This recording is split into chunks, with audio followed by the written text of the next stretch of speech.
Magandang umaga po sa ating lahat. Ngayon ay araw ng Martes, December 26, 2023 at narito magiging lagay ng panahon para sa buong maghapon at sa mga susunod pang mga araw.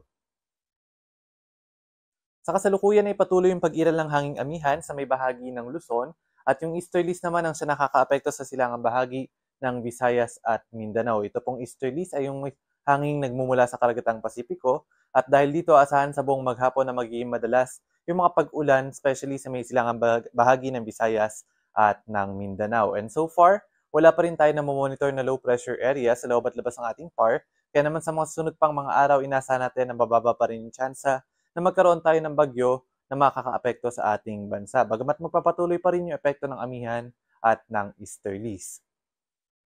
At para naman sa magiging lagay ng panahon ngayong maghapon sa Kalakhang, Luzon, aasahan na dahil sa pag-iral ng hanging amihan ang maulap na kalangitan at mga pag-ulan sa may bahagi ng Cagayan Valley, Apayao, Kalinga, gayon din sa may Quezon at sa may Aurora.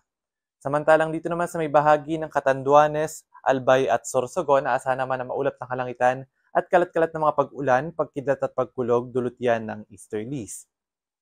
Sa may bahagi ng Palawan, mga isolated rain showers and thunderstorms lamang ang maaaring asahan sa buong maghapon at sa nalalabing bahagi ng Luzon, mga isolated light rains naman ang maaaring asahan sa buong maghapon. Agwat ng temperatura sa may Lawag at Metro Manila nasa 24 to 31 degrees Celsius. Dito naman sa may Tuguegarao ay 21 to 28, sa may Baguio City ay 15 to 25, Tagaytay 22 to 29, sa may Legazpi 25 to 31 degrees Celsius, at sa may Calayan Islands at sa may Puerto Princesa nasa 26 to 31 degrees Celsius.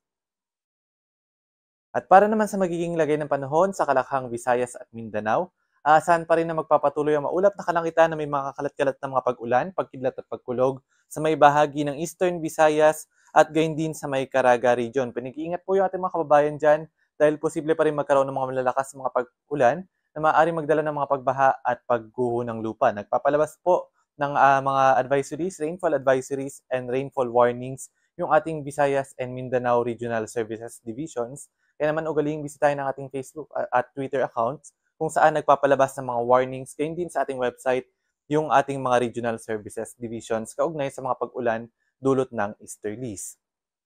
Sa nalalabing bahagi ng Visayas at ng Mindanao, generally fair weather conditions at magkakaroon lamang ng mga isolated rain showers and thunderstorms.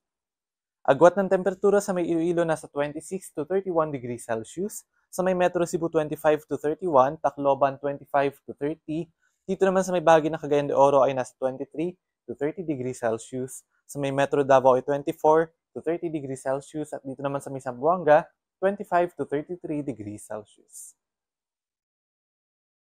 At para naman sa kalagayan ng ating karagatan, sa ngayon meron tayong nakataas na gale warning sa mga baybayin ng Batanes, Cagayan kasama na yung Babuyan Islands, sa may Isabela, Aurora, Ilocos Norte, Ilocos Sur, La Union, gayon din sa may Pangasinan at sa may Kalayaan Islands. Sa mga nabanggit natin mga baybayin, hanggat maaari, huwag mo nang pumalaot dahil sa banta na matataas sa mga pag-alon, dulot yan ng hanging amihan.